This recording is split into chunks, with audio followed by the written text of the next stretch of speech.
Hello everyone, my name is Domenica Medina. I am currently a master's student at the University of Saskatchewan under Dr. Karen Schwan-Lerner's supervision, and today I want to share with you why light color matters in turkey production. To give you a little bit of background, there has been research done on broilers that have shown that blue and green light generally promoted better feather condition, lower stress levels, and improved mobility overall in broilers. But do turkeys and broilers perceive light wavelength differently? Beak treatment has been a management tool used to prevent aggressive behaviors within turkey flocks. However, due to some pain, loss in beak sensitivity, and stress perceived by consumers, European countries are looking into banning this practice. There has been contrasting literature suggesting that infrared beak treatment doesn't cause pain to the turkeys. Due to consumer awareness, North American producers may soon enough face consumer pressure towards banning this practice. So, what could be the solution? Poultry species have a highly developed visual system, and as shown previously in broilers, maybe light wavelength could be the solution. What's the problem? So, light wavelength studies for turkeys, the research is very little and is more than 40 years old. The type of lighting these studies used was incandescent bulbs with light filters, and the light intensity was based on human spectral vision logs instead of bird spectral vision clocks. So we wanted to evaluate LED lighting, which is more energy efficient, and use clocks based on bird spectral vision, and improve productivity, economic return, welfare, and health. For this, the objective of my study was to investigate the effects of LED light wavelength and beak treatment on the performance, health, and welfare of turkey hens reared up to 11 weeks of age. To do this, I evaluated three LED light wavelengths: blue, white, and green, and beak treatment, infrared beak treated or non-treated, or none. As you can see in this, slide, all of the rooms were identical to each other, with the only difference being the light color.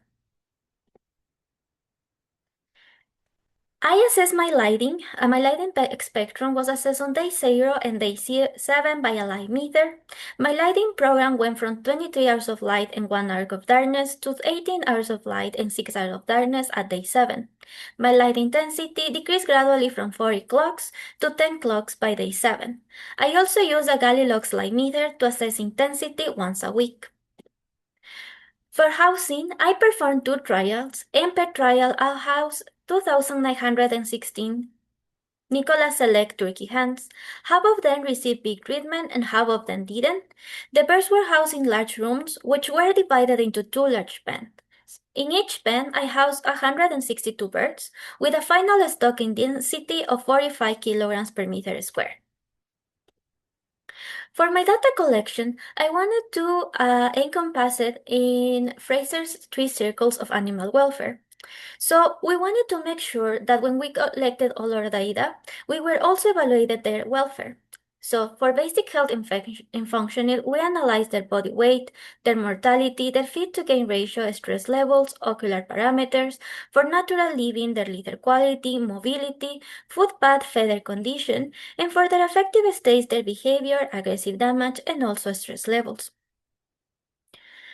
Often, when we try to introduce a new management practice to producers, one of their main concerns is economic analysis. That's why I also perform an economic analysis, included input and output values, to see the viability of this new management practice.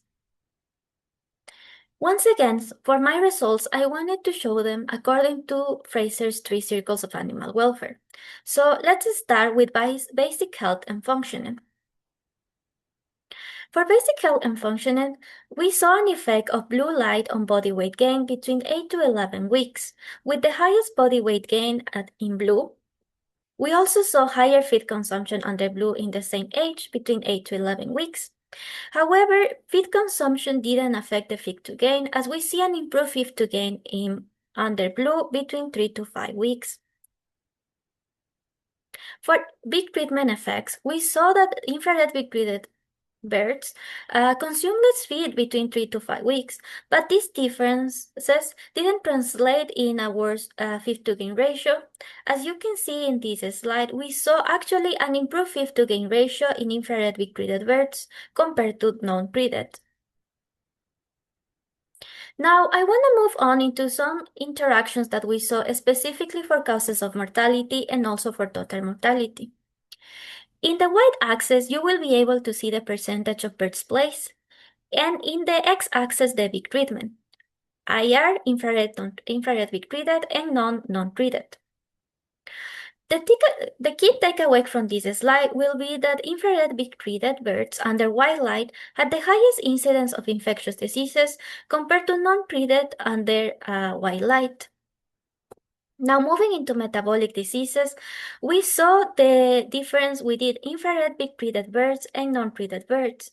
Within infrared beak-treated birds, we see the highest incidence of mortality for metabolic diseases under green, then followed by white and then blue. For non-treated, we see that the highest was under blue and then followed by green. Now, if we compare within each light wavelength, we see that the incidence of mortality for metabolic diseases was higher for non-treated birds and then lower for infrared beak-treated birds. And we see the opposite pattern under green light and no difference under white light. Now, moving in an interaction for total mortality and calls between 0 to 11 weeks, we saw that for the mortality as percentage of birds placed and beak treatment, we see that the key takeaway message from this slide will be that under infrared beak treatment, we saw that the highest mortality was under white light and the lowest mortality under blue light. Once again, we see the highest mortality under white light, while we saw improvement under blue light. To sum up, for blue light, we saw an improvement of body weight gain, feed consumption, feed efficiency, lower mortality, and worse feed efficiency under green. And for big treatment effects, we saw lower feed consumption, but an improved feed efficiency for infrared big treated birds. Now moving on into affective states. I evaluated cannibalism. As you can see in this slide, we saw no cannibalism under blue. When we move into aggressive damage, we also saw no incidence of aggressive damage under blue light. In terms of welfare, this is huge for us to find, especially because aggressive damage is something very common within turkey flocks. We actually saw that blue light inhibit the incidence of aggressive damage before it even starts.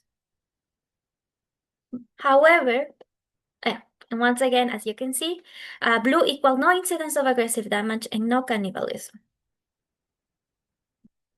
However, we also saw an unexpected abnormal behavior, which created some welfare concerns for us. For that, I want to show you, and please pay careful attention to their necks, as you can see this behavior.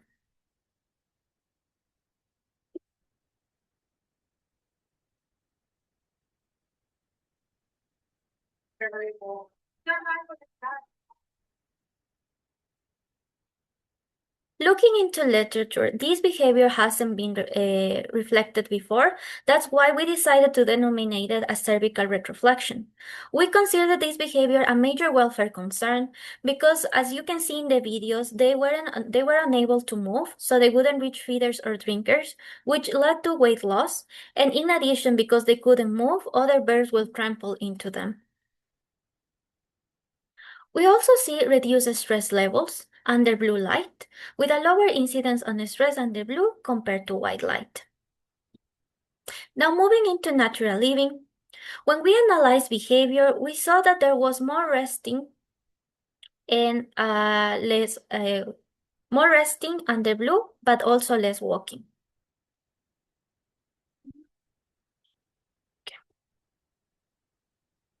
These reduced activity levels traduce in a more compacted leader quality, which led to a higher average leader quality score under blue light compared to green and white. Because the leader quality was purer, that translated into footpad lesions at 8 weeks, and as you can see in this graph, In this graph, the presence of footpad lesions was numerically higher for birds under blue compared to green and white. You can also see the scoring system that we use in this slide. Once again, for feather cleanliness, you can also see the scoring system that we use, and also that the feathers were dirtier overall for birds under blue light, once again related to the purer leather quality. For the feather coverage, we saw that under white light, the feather coverage was the highest incidence of score 1 for tail, and the highest incidence of score 1 for breast. Score 1 was no feather coverage. We think that the purer feather coverage under white light for tail was due to injury specking, and the purest feather coverage on breast under blue light due to the constant contact with litter under blue. Now for feather coverage between 8 and 11 weeks, we saw a score 3 and a score 4. A score 3 means less than 50% of the plumage is missing, and a score 4 that the full intact plumage was missing.